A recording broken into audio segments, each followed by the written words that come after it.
내 인생 가장 눈부신 순간을 함께했던 너에게 보내는 편지. 안녕하세요.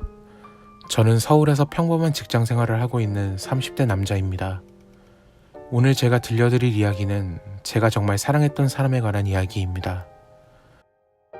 그리고 30대 중반을 지나고 있는 저에게는 제 인생에서 가장 눈부셨던 순간에 대한 이야기입니다.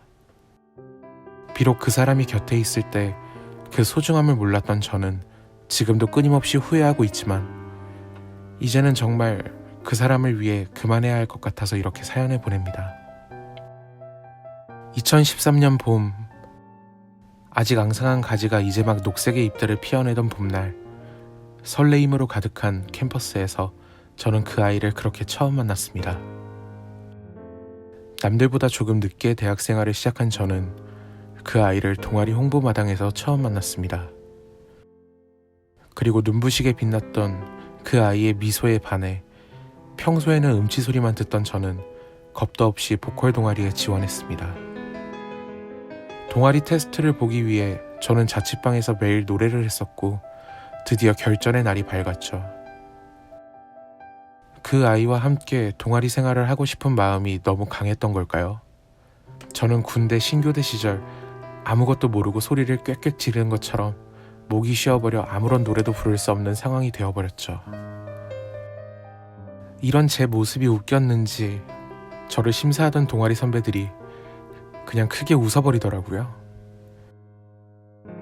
그 아이도 선배들 사이에서 그 눈부신 미소를 띄우며 웃고 있었습니다. 다행히 저의 그런 모습이 좋게 보였는지 아니면 웃겨서였는지 저는 제가 그토록 원하던 동아리에 합격했습니다. 아마 대학교 합격을 확인했을 때보다 더 행복했던 걸로 기억하고 있습니다. 처음 동아리에 들어가 하게 되는 연습과 동아리 모임은 그 아이를 볼 수 있는 유일한 핑곗거리가 되었었죠. 이제 막 신입생 티가 벗겨지고 대학의 첫 시험이 시작되는 시기, 저는 스터디를 함께 하자던 동아리 사람들의 말에 혹시 그 아이도 올까 잔뜩 멋을 부리고 나갔습니다. 스터디를 하는 내내 후배들을 하나하나 챙기는 그 아이의 모습에 저는 다시 한번 생각했습니다. 아, 이 아이를 잡아야겠다고요. 마지막 시험을 앞두고 있던 새벽, 저는 그 아이에게 용기 내서 고백을 했습니다. 그리고 거짓말처럼 그 아이의 미소를 그녀의 옆에서 바라볼 수 있게 되었었죠. 처음 그 아이와의 연애를 시작하고 저는 세상을 다 가진 기분이었습니다. 저의 모든 시간에는 그 아이가 있었고 그 아이와 함께라면 매일이 천국 같았습니다. 아무리 힘든 일이 있어도 또 늦게 시작한 대학생활에 치여도 그 아이의 미소만 보면 한여름 솜사탕처럼 녹아버렸습니다. 하지만 무더웠던 여름방학이 지나고 다시 그 아이를 학교에서 만났을 때 우리는 조금 달라져 있었습니다. 정확하게는 제가 조금 달라져 있었죠. 예전만큼 그 아이를 찾는 시간이 줄어들었고 뒤늦게 시작한 대학생활에 빠져 매일 술과 게임으로 보냈습니다. 자연스럽게 저는 열정적으로 시작했던 동아리 활동에도 소홀하게 되었고요. 그런 제 모습에도 항상 걱정 어린 말들과 미소를 보여주던 그 아이였는데 저는 그 아이의 그런 웃음이 이제 더 이상은 눈부시게 보이지 않더군요. 2학기의 중간쯤 이제 막 쌀쌀함이 시작되는 시기였던 걸로 기억합니다. 아니, 솔직히 동아리 공연 계획을 짜기 위해 모인 모임이 끝난 직후였던 걸로 정확하게 기억합니다. 그 아이와 저는 지금까지 하는 다른 분위기 속에서 마주서게 되었습니다. 그 아이와의 마지막 순간, 그 아이는 처음으로 제 앞에서 그 눈부신 미소가 아닌 눈물을 보였습니다. 그리고 저는 그 눈물의 의미를 너무 가볍게 생각했나 봅니다. 그날로 우리는 사랑도 싸움도 할 수 없는 사이가 되어버렸으니까요. 지금 생각하면 너무나도 후회되는 순간들이었습니다.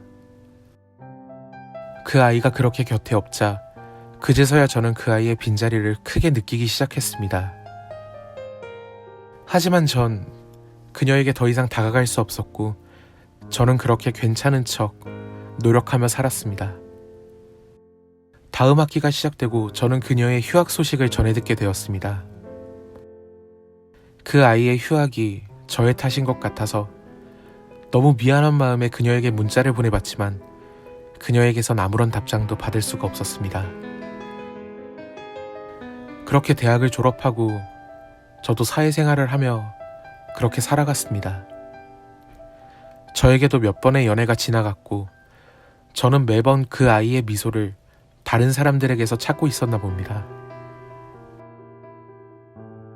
이상하게 마트나 공원을 다닐 때면 부모님과 함께 나온 아이들이 자꾸 눈에 보였습니다. 그리고 그 아이들을 볼 때면 눈부셨던 그 아이가 자꾸 생각이 나더군요. 지금 생각해보면 그 아이의 미소는 아이를 닮아 있었던 것 같아요. 그렇게 그 아이가 생각날 때마다 한 번쯤 연락해 볼 수 있었겠지만 그럴 용기가 나지 않았습니다. 그 눈부신 미소를 눈물로 바꾼 못난 놈이 바로 저였으니까요. 그렇게 시간은 흐르고 흘러 오랜만에 대학 동기들로부터 연락이 왔네요. 그 아이가 결혼을 한다고 합니다. 이제는 정말 조금 남아있던 추억조차도 제 가슴 깊숙한 서랍 속에 접어두어야겠어요. 정말 이제는 그 아이의 행복을 빌어주도록 노력해야겠습니다. 내 인생에서 가장 눈부신 순간들을 너란 아이가 함께 해줘서 고마웠어. 그 눈부신 순간들은 아마도 너란 아이가 있어서 가능했던 것 같아. 살면서 단 한순간도 남을 위해 기도해 본 적 없지만 너란 아이를 위해서는 진심으로 기도해 볼게. 진심으로 고마웠어. 행복했으면 좋겠다.